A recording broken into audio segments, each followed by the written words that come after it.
Olá, eu sou a Sara, formadora da DIPED DRE Capela do Socorro. Vou fazer a minha audiodescrição. Eu sou branca, uso óculos de armação azul, tenho cabelo castanho e estou usando uma camiseta branca. Olá, eu sou Elba, formadora da DIPED de Capela. Eu sou parda, tenho cabelo cacheado, tá jogado para o lado. Estou usando uma camiseta regata laranja. Olá, eu sou a França, formadora da DIPED DRE Capela do Socorro também, formadora de língua portuguesa. Vou fazer a minha audiodescrição. Tenho cabelos pretos que estão presos, estou usando um headphone, óculos com armação cor-de-rosa e uma blusa de alcinha preta. Hoje nós vamos falar sobre IAD e sondagem.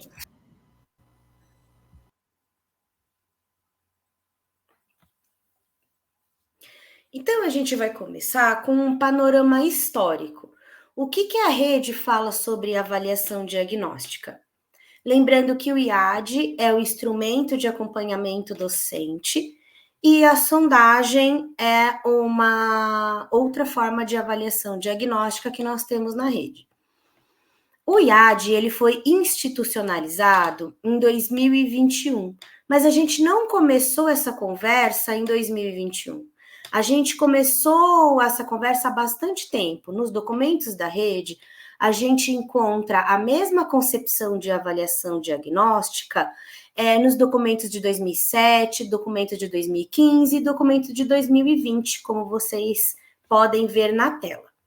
Então, hoje a gente vai conversar um pouquinho mais sobre dois tipos específicos de avaliação diagnóstica, que são o instrumento de acompanhamento docente e a sondagem.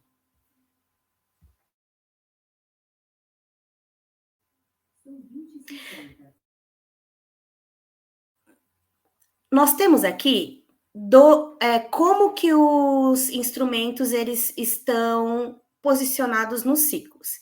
Então, o ciclo de alfabetização, primeiro ao terceiro ano, faz a sondagem como instrumento de avaliação diagnóstica, de língua portuguesa e matemática, enquanto o ciclo interdisciplinar e o ciclo autoral, do quarto ao nono ano, fazem o instrumento de acompanhamento docente, também em língua portuguesa e matemática.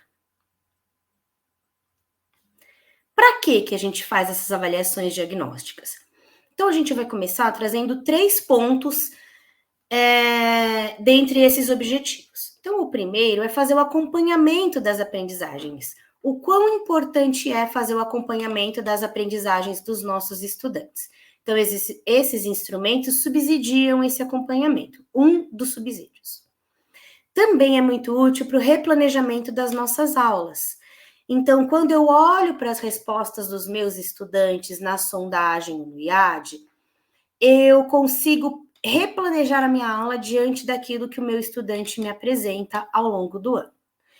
Bem como eu uso, então, esses materiais para a tomada de decisões. Eu posso pensar o que eu vou proporcionar, o que eu vou ofertar para os meus estudantes, o que eu não vou ofertar, pensando no avanço das aprendizagens deles.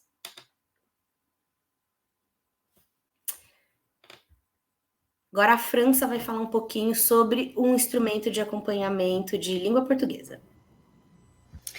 Isso. Então agora a gente vai ver um pouquinho como esse instrumento de língua portuguesa ele está estruturado, né? Como ele foi pensado.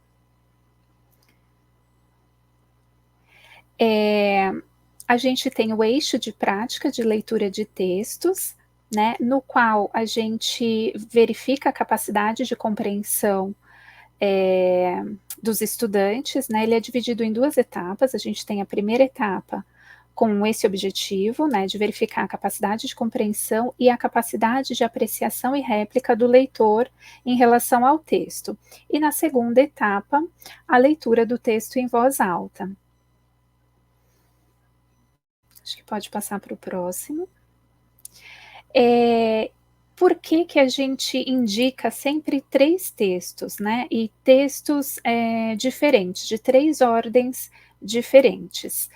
É um texto sempre da ordem do narrar, do argumentar e do relatar, né, para que a gente possa, verificar essas capacidades que eu acabei de falar, através de 3 tipos de questões. Sempre uma questão de localização, de inferência e de reflexão. Isso na primeira etapa. Na segunda etapa, que é a etapa de leitura em voz alta, é importante oferecer o texto com antecedência, né, para que a gente possa garantir ao estudante, uma situação planejada, assim como acontece nas práticas sociais de leitura, que exigem a fluência leitora.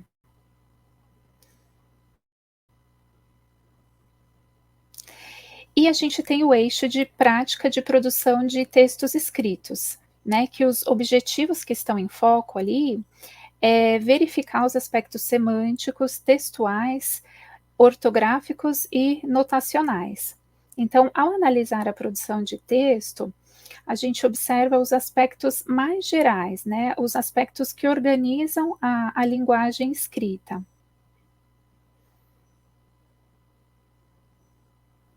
Agora a Sara vai falar um pouquinho da estrutura do IAD de matemática. Então vamos lá. O IAD de matemática, ele tem uma construção. Vou pedir para a Elba passar o slide, por gentileza. Obrigada.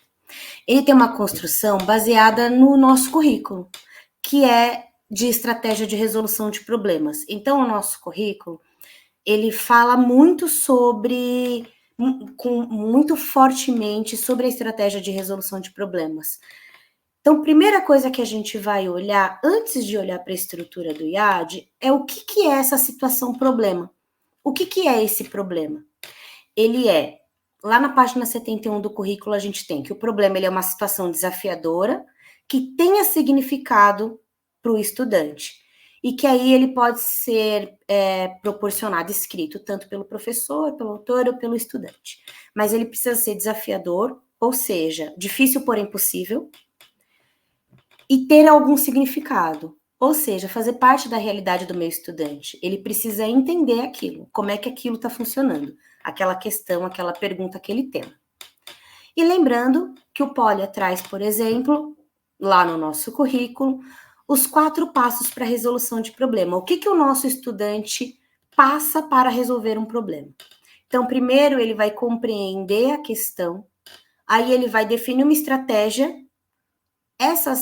Esses passos, essas etapas, elas podem acontecer muito rapidamente ou uma pode demorar mais do que a outra, mas possivelmente ele vai passar por elas. Então, ele vai compreender a ideia do problema, ele vai definir uma estratégia para resolver esse problema, ele vai fazer escolhas, aí ele vai colocar isso em prática, vai desenvolver essa estratégia, e aí ele vai verificar se responde ou não, se essa estratégia que ele escolheu responde ou não a pergunta. Se responder a pergunta, acabou ali. Se não responder a pergunta, ele vai voltar ali em definir a estratégia, definir outra estratégia. Pode passar, por gentileza. Obrigada. Então, o IAD ele está formulado sobre essa ideia de resolução de problemas. Então, primeiro, são 5 situações problema, uma de cada eixo. Lembrando que o nosso currículo tem 5 eixos em matemática, números, geometria, grandezas e medidas, probabilidade estatística e álgebra. Será uma situação problema de cada um desses eixos. Nós temos um banco de questões. Então, lá no nosso documento, que é aquele que apareceu o desenho para vocês, é aquele que todas as escolas têm acesso, lá no final do documento tem um link que leva para um arquivo, uma pasta na nuvem, que tem um banco de questões. Então, tem um banco de questões do eixo de números, tem um banco de questões do eixo de geometria, um banco de questões de cada um dos eixos. E esse banco de questões é para o ciclo interdisciplinar e outro banco de questões para o ciclo autoral. Então, os professores e as unidades podem escolher dentre essas questões do banco uma para ser apresentada para o estudante de cada eixo. Então, cada IAD, cada instrumento de matemática, terá 5 situações problema. Essas situações problema não precisam ser resolvidas todas no mesmo dia ou por todos os estudantes ao mesmo tempo. Essa administração é do docente. Então, eu, como docente, como professora de matemática, vou preferir fazer as 5 questões de uma vez com estes 5 alunos. Na próxima aula, eu vou fazer com outros 5 alunos, para eu poder observar como eles respondem. Ok. Outra possibilidade, eu vou fazer com 10, 15 alunos, só a primeira questão. A segunda questão eu vou apresentar amanhã. O restante da minha aula, eu vou continuar com aquilo que já estava no meu planejamento, bem como a resolução dessa primeira questão. Então, essa escolha é do docente, tá bom? E as questões, a gente não pode perder de vista que todas são abertas, não são questões objetivas ou de assinalar a resposta. Porque o que importa muito para a gente é observar quais estratégias os estudantes vão utilizar, quais processos matemáticos eles vão utilizar para responder a situação problema. Então, as questões abertas, elas possibilitam diversas resoluções. E é para esse lugar que vai o nosso olhar, e não para a resposta em si. Eu diria que essa resposta final importa menos do que a estrutura ou a estratégia que o meu estudante utilizou para responder à situação problema. Pode passar, por favor.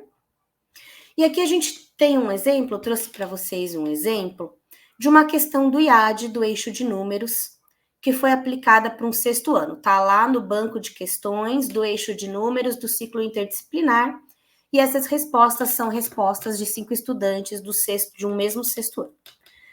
A situação, o problema apresentada foi: quantos ônibus de 36 lugares serão necessários para transportar 1.128 estudantes sentados até o ginásio para a abertura das Olimpíadas Escolares?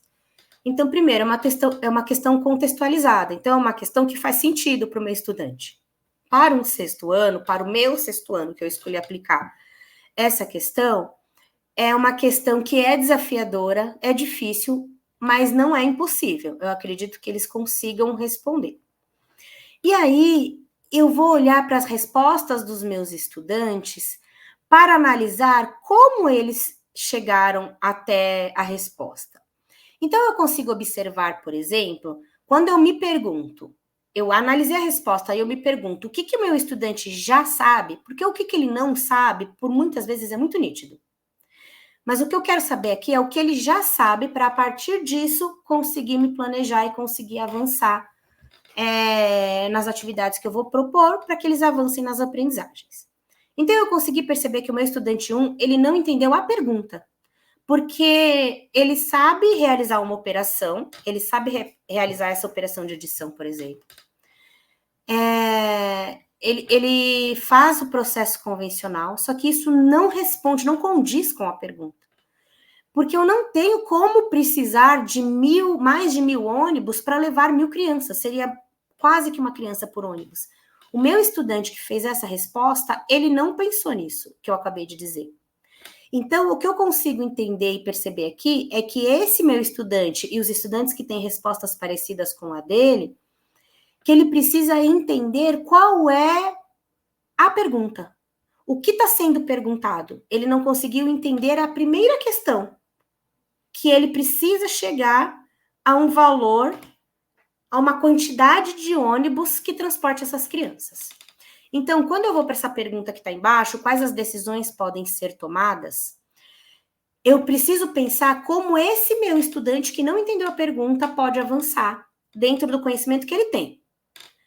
Então, talvez ele não saiba o que eu gostaria que ele soubesse para um 6º ano, mas dentro da hipótese que ele está, do momento que ele está, ele precisa avançar.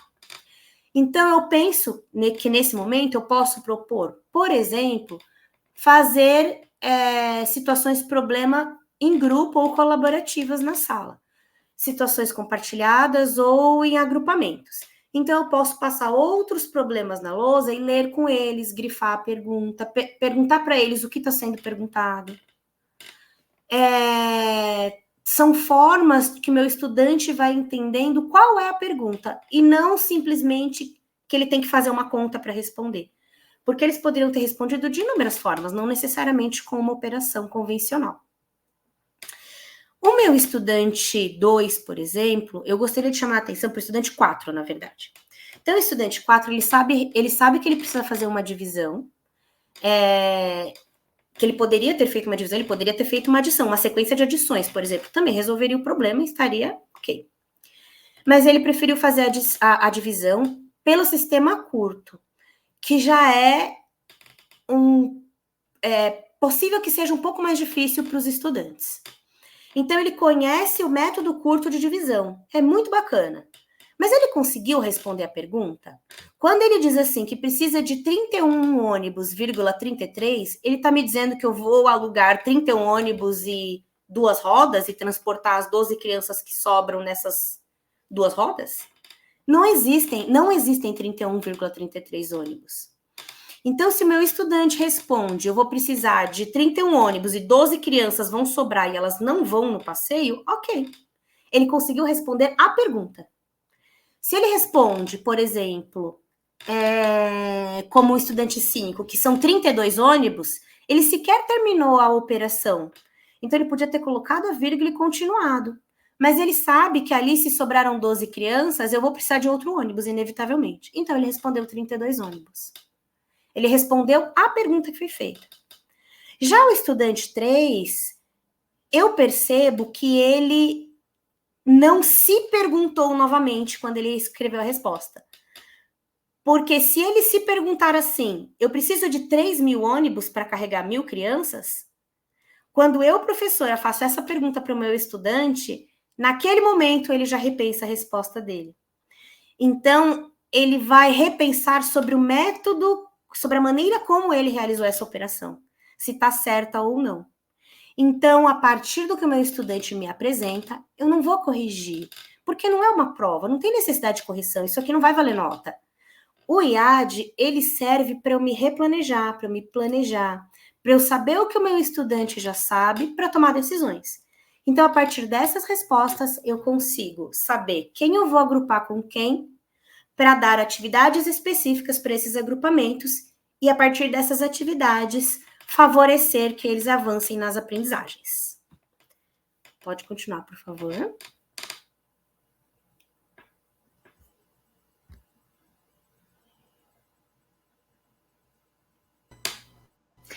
Então, aqui, na verdade, Sara, é só retomando tudo que você já falou durante a sua sala, né? E durante a sua fala, na verdade, que o IAD ele não tem o objetivo de atribuir notas, né? A gente quer verificar o que os estudantes já sabem, não é para corrigir, colocar certo, errado, né? Colocar nota. E que as questões, elas não precisam ser propostas a todos os estudantes na mesma aula, ao mesmo tempo, né? O professor pode se organizar da forma que ele quiser, e que o IAD também ele não é o único instrumento de avaliação diagnóstica, né? A gente vai falar um pouquinho mais para frente quais são os instrumentos que a gente pode utilizar para coletar dados, né, dos estudantes. E o professor também, ele tem autonomia para escolher os textos, né, no caso do instrumento de língua portuguesa, assim como você falou que em matemática tem um banco de questões, né, em língua portuguesa também, mas o professor ele é livre para escolher o texto que ele quiser, desde que ele respeite aquela ordem de um texto da ordem do narrar, um texto da ordem do argumentar, do relatar, e que faça pelo menos uma questão de localização, né, da informação no texto, uma questão de inferência, que possibilite o aluno de fazer as inferências, né, locais ou globais, e uma questão de reflexão, né, que extrapole um pouco o texto. Porque às vezes o professor olha os textos do IAD e ele não acha adequado para aquele grupo, para aquele ano, então ele não é obrigado a usar aquele texto, ele pode escolher o texto que ele acha que seja mais adequado para fazer essa recolha de dados da classe dele. Acho que a gente pode seguir. Agora a Elba vai falar sobre sondagem. Perfeito. Olá, gente, voltei. Então, vou falar um pouquinho sobre a sondagem. A sondagem é um instrumento que, diferente do IAD, né? O IAD está sendo implementado agora. A sondagem, principalmente de escrita, é um instrumento que já foi implementado há muito tempo e que os professores do ciclo de alfabetização já têm esse hábito de fazer sondagem. Então, vamos pensar um pouquinho, rever quem é novo aí na rede, está chegando agora, né? Vamos conhecer um pouco desse instrumento.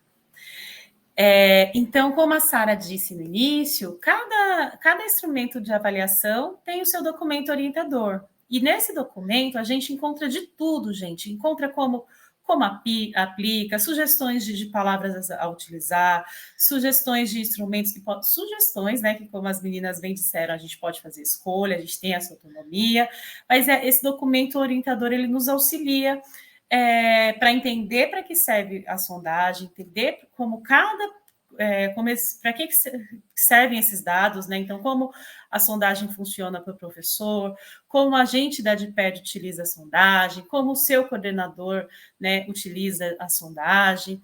Então, esse documento ele vai trazer todas as informações detalhadamente sobre a sondagem. Então, é importante que vocês acessem, que vocês leiam, tá?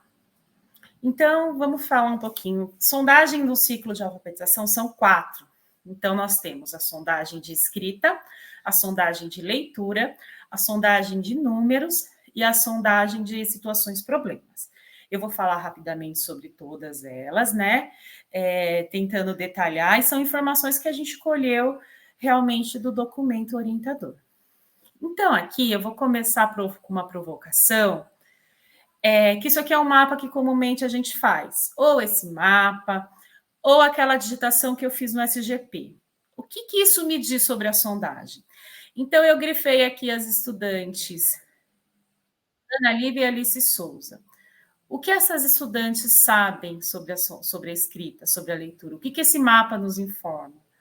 Quando o professor digita algo no SGP, lá no sistema de sondagem que está dentro do SGP, mas é sondagem.sme, né?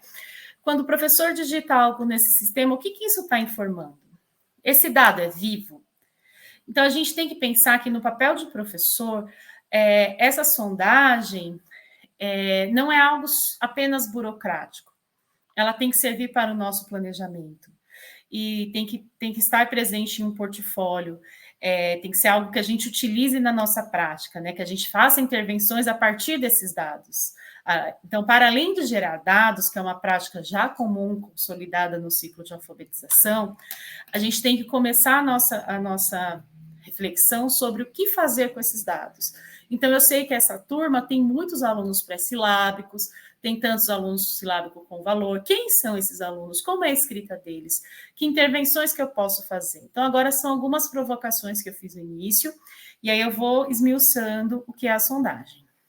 Então, aqui, diferente daquele mapa coloridinho, aqui eu consigo ver o que a Ana Lívia sabe sobre a sondagem, sobre a escrita, e o que a Alice sabe sobre a escrita. Então, eu posso inferir que a Ana Lívia, ela sabe que se utiliza letras. A gente pensa em muita coisa sobre o que o estudante não sabe, mas quando a gente fala de partir do que o estudante já sabe, é criar esse vínculo de conhecimento para que o que eu vou planejar ele consiga ser real para ele, né? Para que eu não planeje algo que ele não consiga conceber dentro dali do que ele é capaz, do que ele conhece sobre a escrita, né? Então, a gente percebe que a Alice já consegue escrever em lista, né? Que ela também utiliza letras. A leitura delas, a professora marcou ali, fez a marcação de leitura na sondagem delas.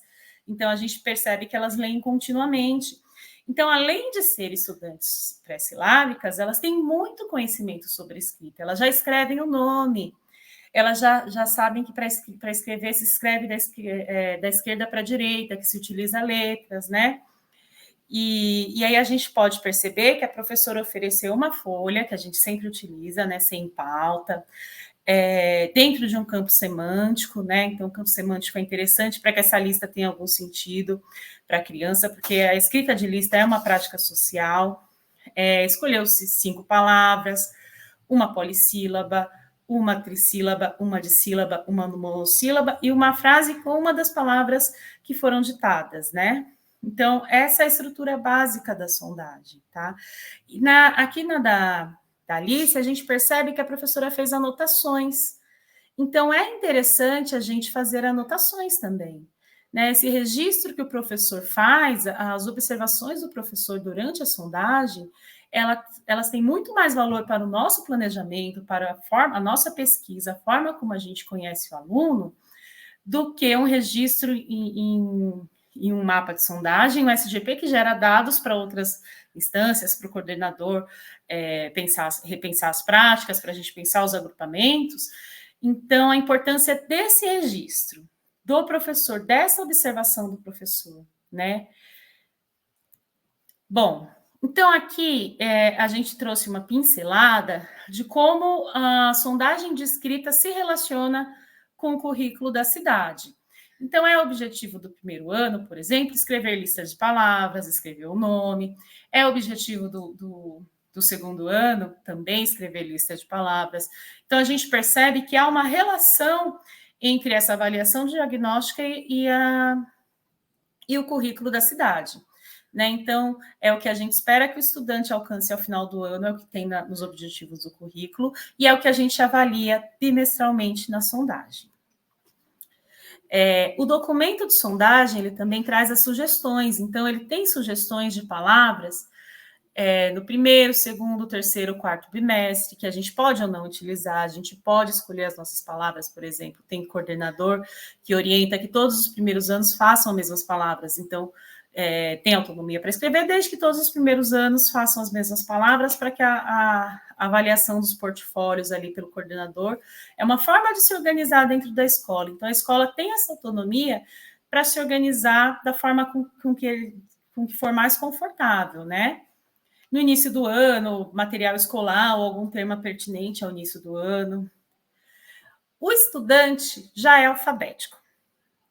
Eu preciso oferecer lista de palavras para ele?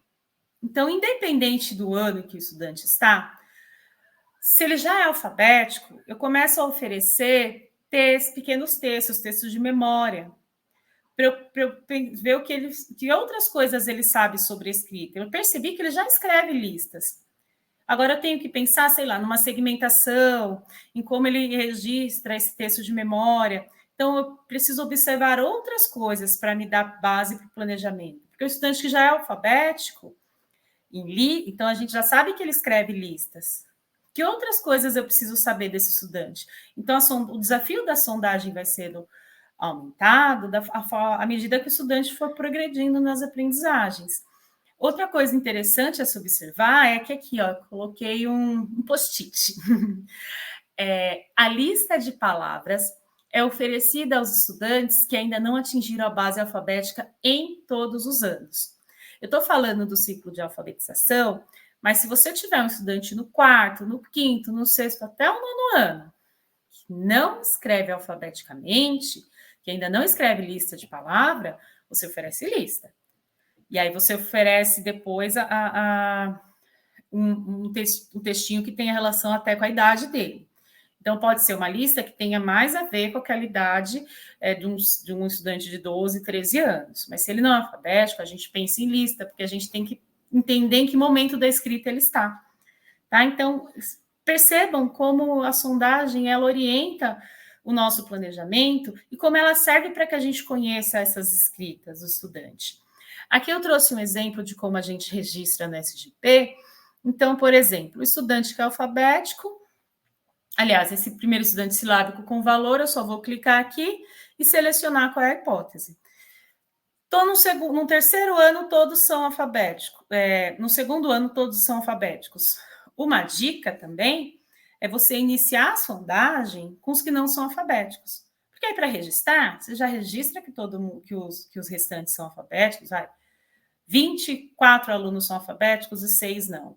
Então, eu registro lá os 24 alfabéticos e faço a sondagem com os que não são.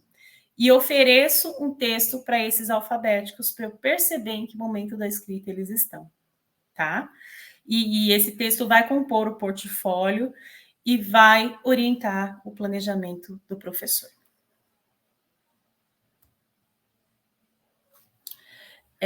Aqui são as sugestões do documento para o terceiro ano. No registro do sistema do terceiro ano, a gente tem hipóteses de escrita e a gente tem níveis. O professor do terceiro ano, lá no sistema de sondagem, quando ele for digitar, ele só vai registrar a hipótese de escrita para os estudantes que não são alfabéticos, que aí a gente precisa saber qual é a hipótese dele. Os que já são alfabéticos, o professor tem que digitar no sistema o texto, mas é importante que ele ofereça a todos essa sondagem de acordo com o ano sério em que ele está, tá? Então, essa aqui já é a escrita do final de texto. Aqui é como a sondagem de leitura se relaciona com o currículo, né? Então, os objetivos de localizar nomes em listas para o primeiro ano, a gente percebe os objetivos de ler por si mesmo, no primeiro, no segundo, no terceiro ano. Então, é a relação com o currículo. E aqui são os exemplos, as sugestões do documento e quais são os níveis. Então, ó, é interessante observar aqui. Primeiro ano, ele vai relacionar, dentro de um campo semântico também, a fruta com a imagem. E aí, o que o professor... Eita, passei. Espera aí que eu vou voltar lá. Achei. Então, ele vai relacionar a fruta com a imagem. E é importante que o professor perceba, por exemplo, ali, e como que ele vai registrar o maçã e o maracujá, que começam parecido. O que o estudante fala enquanto ele faz enquanto ele liga, né, o nome à figura, à imagem. O que o estudante fala enquanto ele está pensando sobre é muito importante. E o professor pode, inclusive, anotar em registros próprios, né, porque esse registro que o professor faz é muito importante para os próximos passos do planejamento. No segundo ano, já é oferecida uma frase. Então, aqui dentro do campo semântico, brincadeiras, nomes de brincadeiras.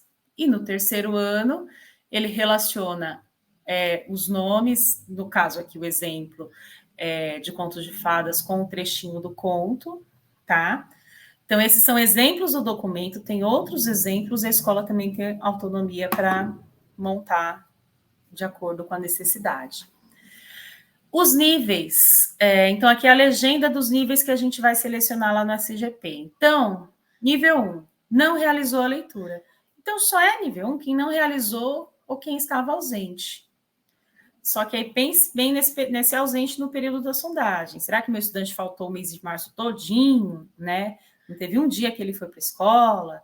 Então, tentem buscar esse estudante, realizar a sondagem e não deixar sem preenchimento.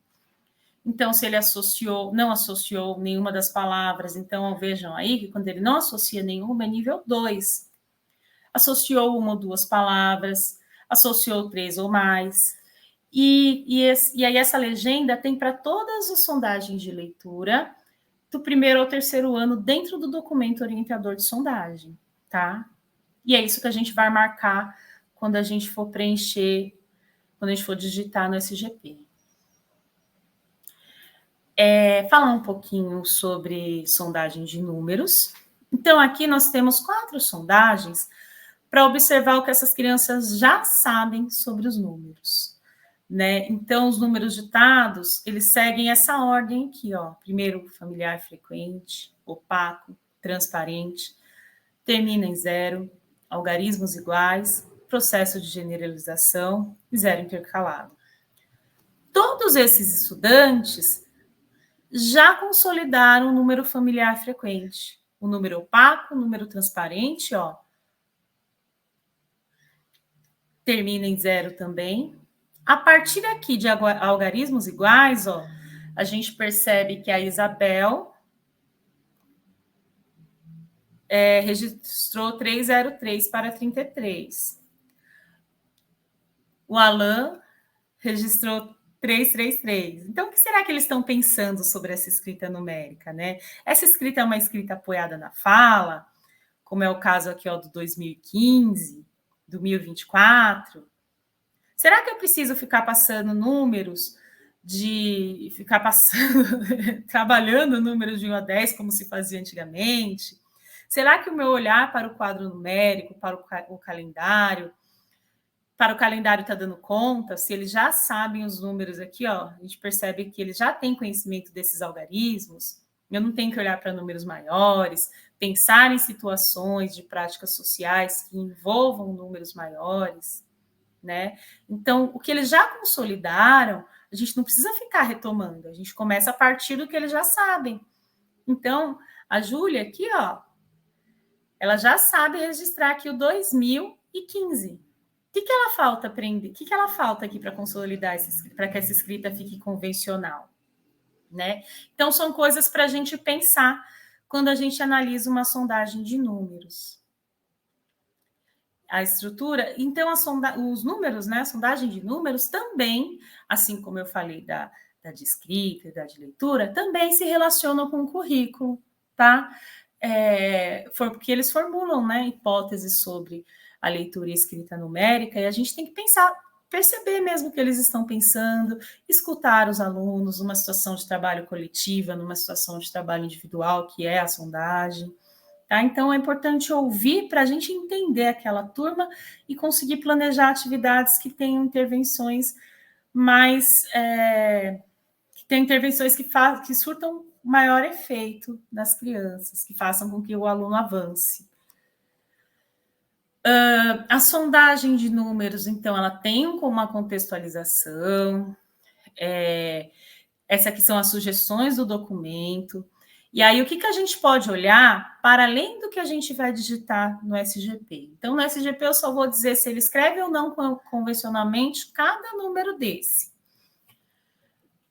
Nas minhas anotações pessoais, o que eu posso pensar? Ou o que eu posso pensar? O que eu posso refletir? Se essa criança escreve se apoiando na fala, se ela utiliza representações diversas, além dos algarismos, ou se ela já utiliza algarismos, se a escrita dessa criança é espelhada, se o número tem ou não tem relação com o número ditado,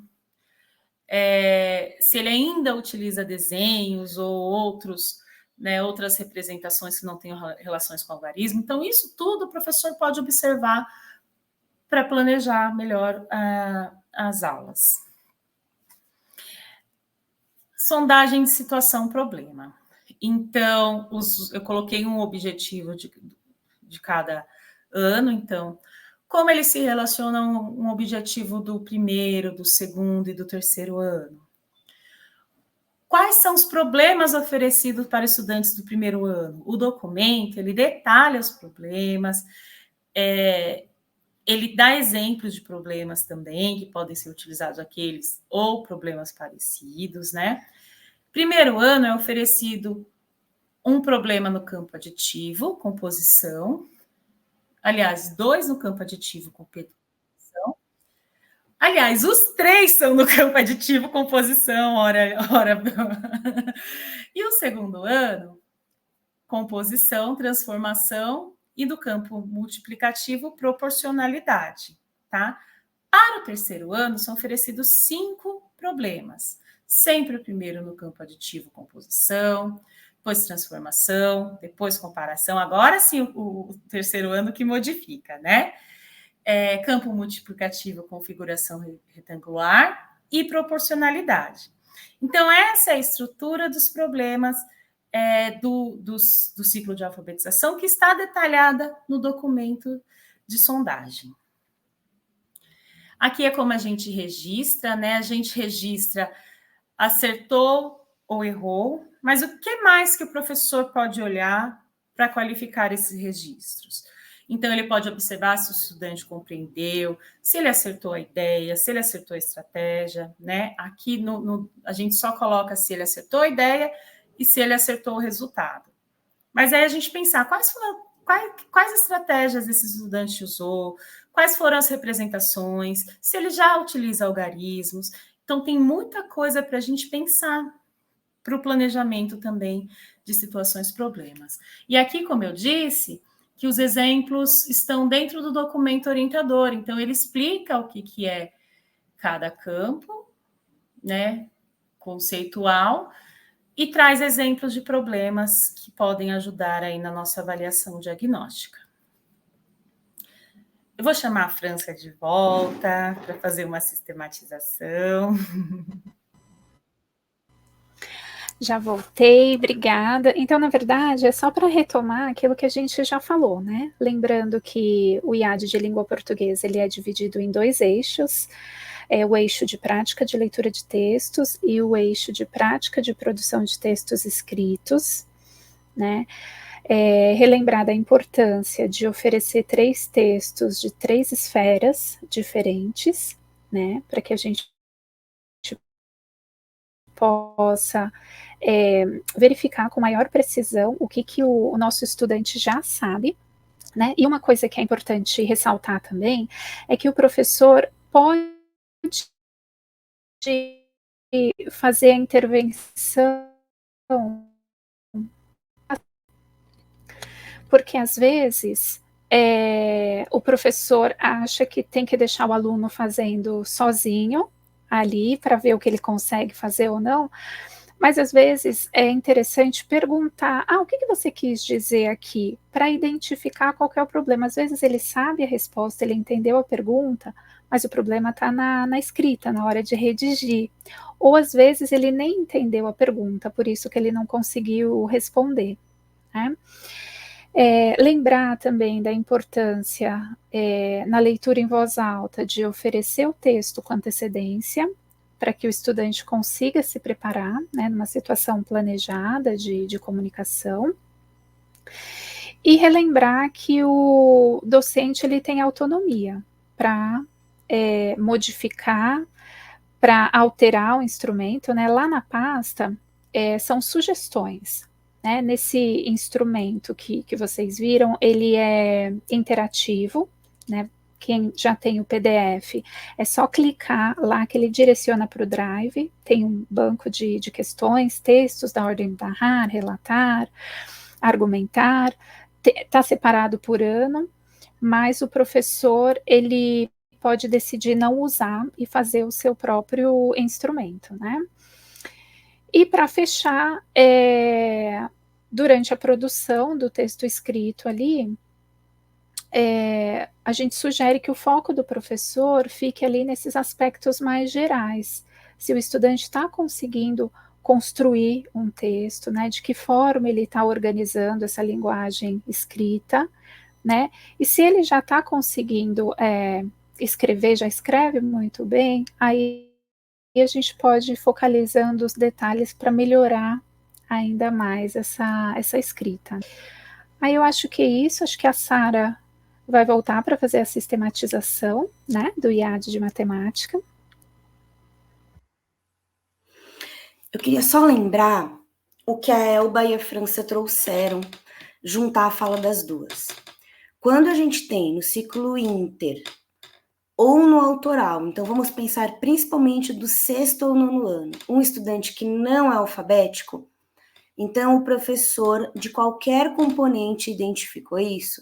É muito comum que o professor de língua portuguesa identifique isso no IAD de produção de texto, mas pode ser que qualquer professor faça essa identificação.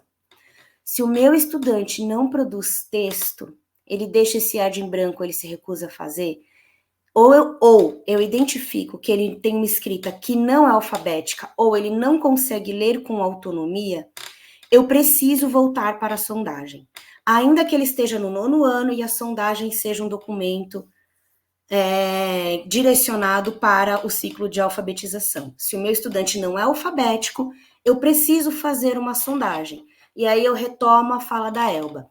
Qualquer professor pode fazer uma sondagem, respeitando as regrinhas, entre aspas, as características da sondagem, que são: sondagem não é um ditado de palavras. A sondagem, ela é numa folha sem pauta, uma lista de palavras que começa com uma palavra polissílaba, depois é uma palavra trissílaba, depois uma dissílaba, depois uma monossílaba, depois uma frase que tenha uma dessas palavras do mesmo campo semântico. Então, uma lista de 10 palavras aleatórias para eu verificar a ortografia não é uma sondagem. Se eu acredito, percebo que o meu estudante não é alfabético, eu preciso fazer uma sondagem a qualquer momento do ano, com qualquer turma, qualquer professor. Se na sua escola tem PAP ou POA de alfabetização, esses são bons colegas para você buscar referência caso você tenha dúvidas quanto à sondagem. O coordenador pedagógico também pode te auxiliar na aplicação e na formulação da sondagem. Então, após a sondagem, após o registro do estudante, quando ele devolve a folhinha, esqueci uma coisa antes. Assim que o meu estudante escreve, eu preciso pedir para que ele leia a palavra com o dedinho, porque é só quando ele mostra com o dedo que eu sei o que ele está lendo e o que ele está apontando. Então, quando ele me entrega essa sondagem, eu vou fazer a marcação ali à caneta, porque senão depois outro professor ou a gente mesmo não consegue saber como o estudante leu aquilo. Então, a sondagem precisa ter marcação de leitura feita pelo professor depois que o estudante foi embora. Eu não vou constranger o meu estudante a fazer a marcação de leitura na frente dele, mas eu vou fazer essa marcação de leitura antes que eu esqueça como que ele leu com o dedo. Então, se na sondagem eu identifiquei que o meu estudante é alfabético, então eu vou ofertar outras coisas para ele. E se eu identifiquei que ele não é alfabético, eu preciso saber em qual hipótese de escrita ele está. Se ele é pré-silábico, silábico sem ou com valor, silábico alfabético, alfabético. Ainda que ele esteja no 7º, no 8º, no 9º ano, no 6º ano. Tudo bem? Então, se você tiver dúvidas quanto à sondagem, peça ajuda a algum colega, ou do ciclo de alfabetização, ou do coordenador, ou do PAP, ou do POA de alfabetização, tá bom? Eu vou pedir para a Alba passar, porque isso é muito identificado no IAD de língua portuguesa, mas no IAD de matemática a gente pode ter uma outra estratégia. Se o meu estudante, eu percebo que ele não lê convencionalmente, ele vai deixar de fazer o IAD porque ele não sabe ler? Naquele momento, eu preciso saber qual é o objetivo do IAD de matemática. Eu quero identificar se ele lê e se ele entende o que lê, ou eu quero identificar que ele conhece aquele eixo matemático, ou qual processo matemático ele está utilizando, ou qual estratégia ele está utilizando para resolver um problema. Se eu quero saber sobre a estratégia, eu posso simplesmente ler o problema para o meu estudante e está resolvido. Ele não lê com autonomia, então eu vou ler o problema para ele. Se ele é alfabético, mas ele tem dificuldade de entender o que o problema está dizendo, ele só entende quando eu leio, então eu posso ler, mas lembrando que se eu fizer a leitura, eu preciso fazer essa anotação. Eu preciso registrar no IAD, o estudante respondeu assim, porque o professor fez a leitura. E pronto. Eu posso ler, desde que eu registre que eu li. Porque senão o próximo professor que pegar minha sondagem, ou o CP, ou qualquer outra pessoa que tiver acesso a esse portfólio de IAD, for olhar o IAD do estudante, não sabe como chegou naquela resposta. Por isso que as anotações do professor são tão importantes. Então, sistematizando o IAD de matemática. Primeiro, se meu estudante não lê com autonomia, eu vou ler a pergunta para ele e ele vai responder da melhor forma que ele conseguir naquele momento. As atividades são abertas para demonstrar que tem muitas possibilidades de resolução. Os estudantes não precisam realizar uma operação convencional para que eu considere que aquela questão está certa ou próximo do certo, como vai aparecer lá no registro, acertou parcialmente. Se o meu estudante demonstra que ele entendeu a pergunta, então é isso que me vale. Se ele entendeu a pergunta, acertou a resposta, ainda que ele tenha respondido com outras estratégias, podem ser desenhos, representações pictóricas, se ele usou material manipulável, se ele precisou de qualquer outro recurso que não era operação convencional, ainda assim essa resposta está certa, caso ela esteja certa. mostrando que existe uma gama de possibilidades para resolução.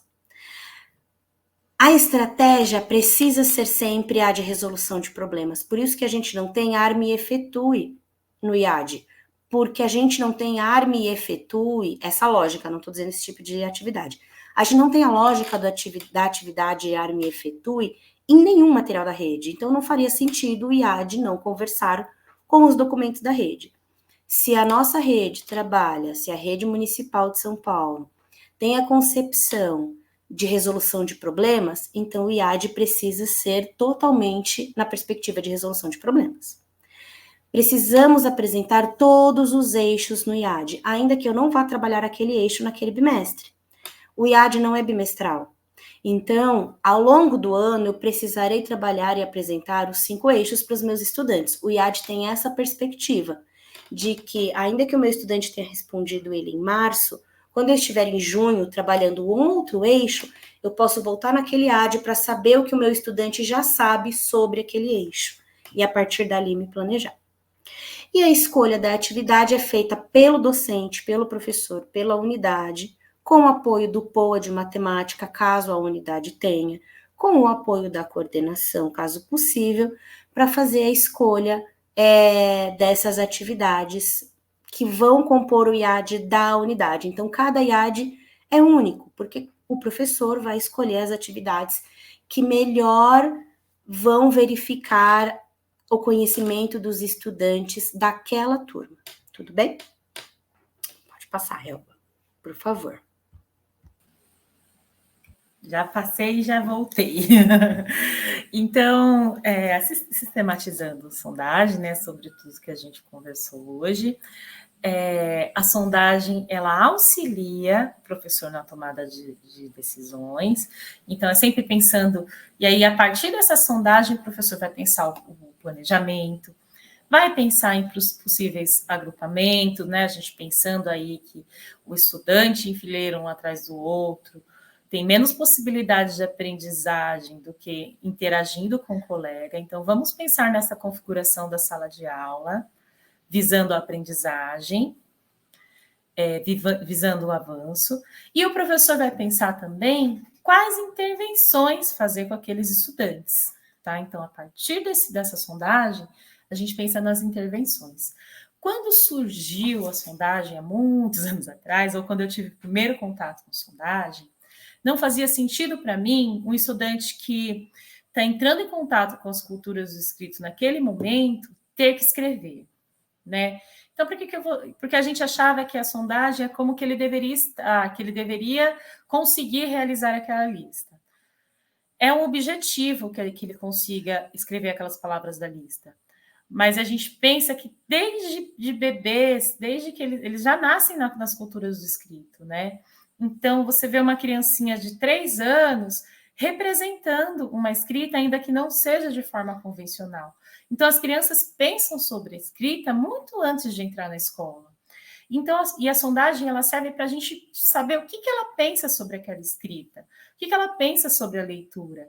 Então, não é uma avaliação como ele deveria estar ao final do trimestre, é uma avaliação para a gente entender o que ele sabe, não pensar sobre o que ele não sabe. Tudo bem?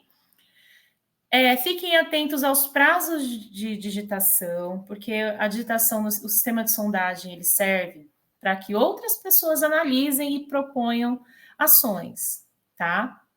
Então, aí as diferentes esferas de atuação analisam, planejam ações a partir desses registros. Então, o professor planeja a prática, o POA de alfabetização, ele vai pensar em como auxiliar aquele professor a partir daqueles dados, vai auxiliar o professor a olhar para aqueles dados, a pensar nas intervenções. O coordenador pedagógico também vai olhar para os dados da escola.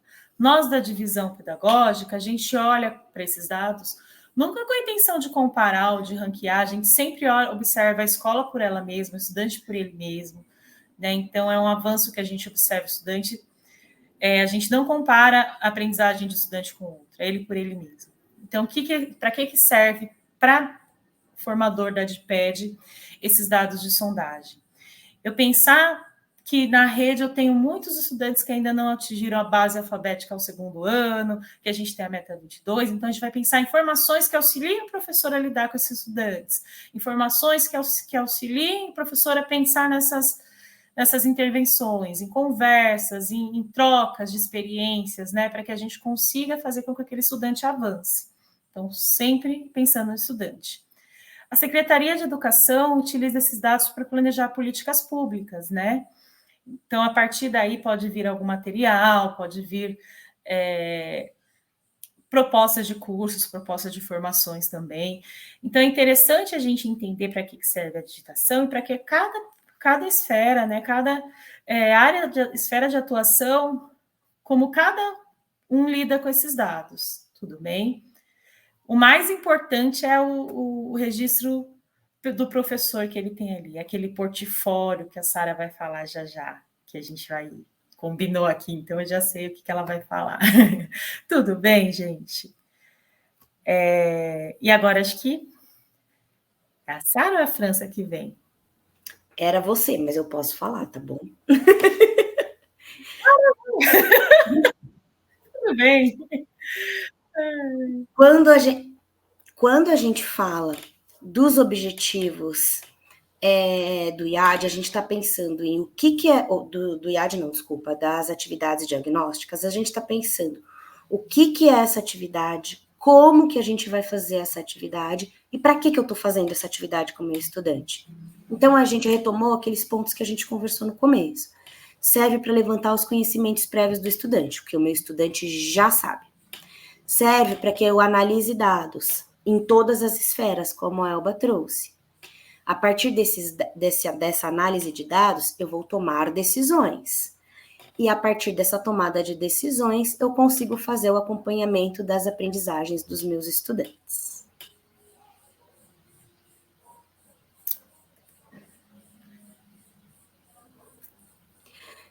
E aí, a gente colocou um lembrete só para vocês, que é: o professor tem autonomia para fazer alterações, para escolher diferentes textos, para reelaborar questões de acordo com os OADs propostos.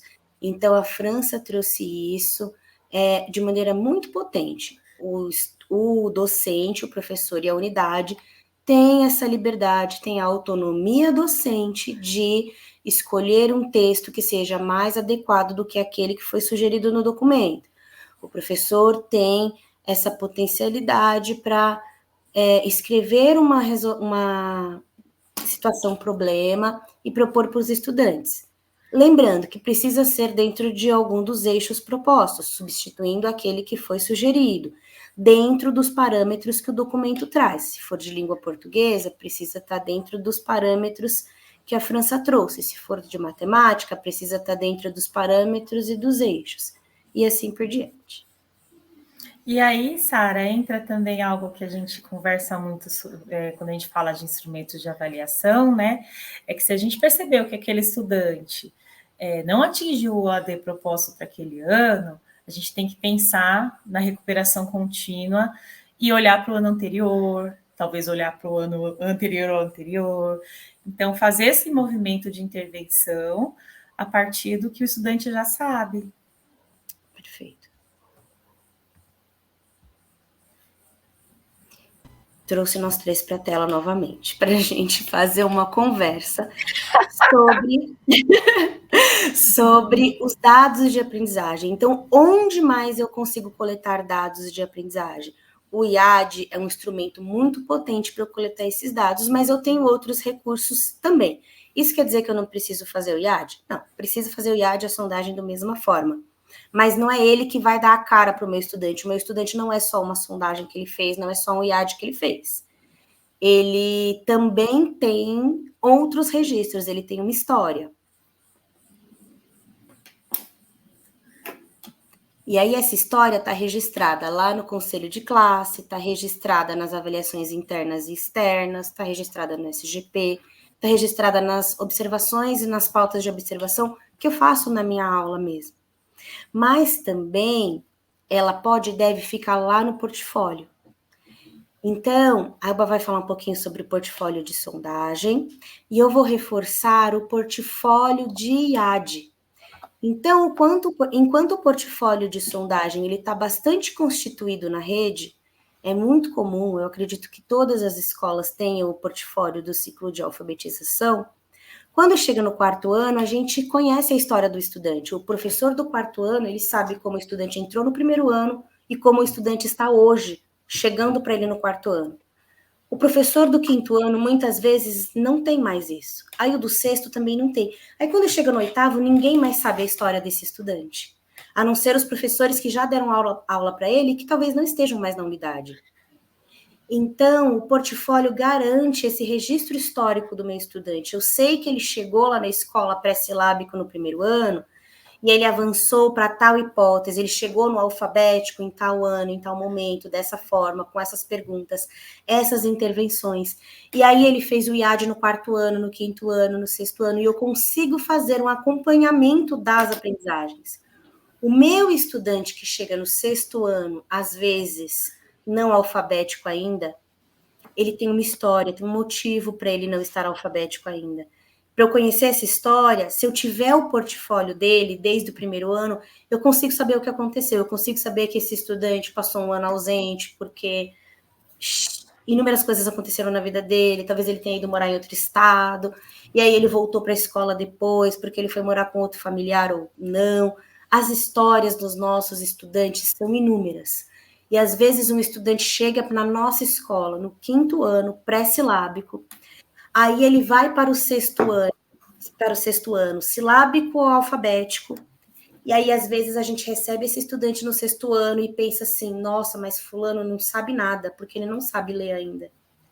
Mas, na verdade, esse estudante sabe inúmeras coisas, ele sabe muito, e ele avançou muito desde que ele chegou aqui. É que ele chegou aqui pré-silábico no quinto ano, mas se eu tenho os IADs dele do quinto ano, se eu tenho as sondagens dele desse ano anterior, eu consigo acompanhar esse processo de aprendizagem. E aí a gente garante que o estudante tenha uma história e que essa história é direito dele e é direito também desse professor de ter acesso. Então, o portfólio do IAD, ele é extremamente importante, assim como o portfólio de sondagem também é. Elba, você quer falar um pouquinho sobre o portfólio de sondagem, a estrutura dele? Quero, já que você trouxe essa questão da história e da memória, eu quero puxar um gancho com um assunto para a gente pensar também nas transições. Então, a gente pensa nessa criança, que ela se desenvolve, que ela é um ser crítico, que ela é um ser autônomo e que ela vem se desenvolvendo desde a barriga da mãe. Então, essa memória desse estudante, que vem da SEI para a EMEI, o registro que é feito na EMEI, que a gente recebe na transição para o ensino fundamental 1, né, que as meninas da educação infantil têm trabalhado muito registros qualificados, né, na EMEI, e a gente recebe esse estudante com essa história, com essa memória no ensino fundamental 1, e não olha para esses registros, como se o estudante tivesse começando o processo de aprendizagem ali, mas não, ele já tem uma memória anterior ao primeiro ano, né, que deve ser considerada. A partir do primeiro ano, a gente começa a construir essa memória da escrita dele. Então, são esses registros que podem ter anotações do professor sobre eventualidades que ocorreram com aquele estudante, que você pense assim, para o estudante que pegar essa turma, né, no segundo ano, o que é importante que ele saiba sobre esse estudante, o professor que pegar essa turma no primeiro ano, o que é importante que ele saiba. Então, o que a Sara disse da gente já ter consolidado na rede esse portfólio de alfabetização, que é aquele em que a gente cola as sondagens, pode ser numa pastinha, no caderno, cada escola se organiza de uma forma, tem escola que organiza por turma, tem escola que organiza por estudante, né, e quando muda de turma eles só mudam os plastiquinhos ali de pasta, então cada escola se organiza de uma forma. E aí, como eu penso nessa transição do primeiro para o segundo ano? Eu recebi uma turma de segundo ano e não considerei o percurso do estudante no primeiro ano. Então, é outra coisa que a gente tem que observar. São sempre as transições. Então, se o estudante terminou o primeiro ano alfabético, ele vai começar o primeiro ano, o segundo ano alfabético. É a mesma criança. né? Então, tenham atenção agora que vai ser, que nós teremos, né?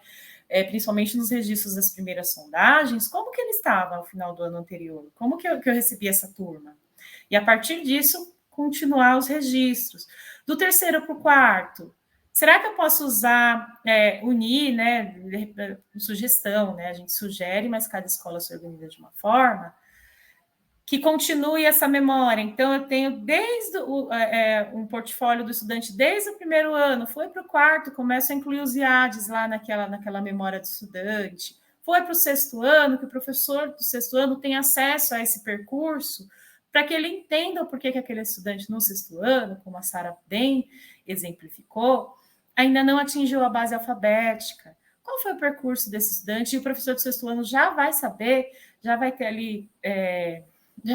vai ter um ponto de partida para o início das aulas, né? Até ele fazer o primeiro IAD. Então, a gente pensar nisso, nessa história no estudante que fica até o 9º ano e nessa memória desse estudante.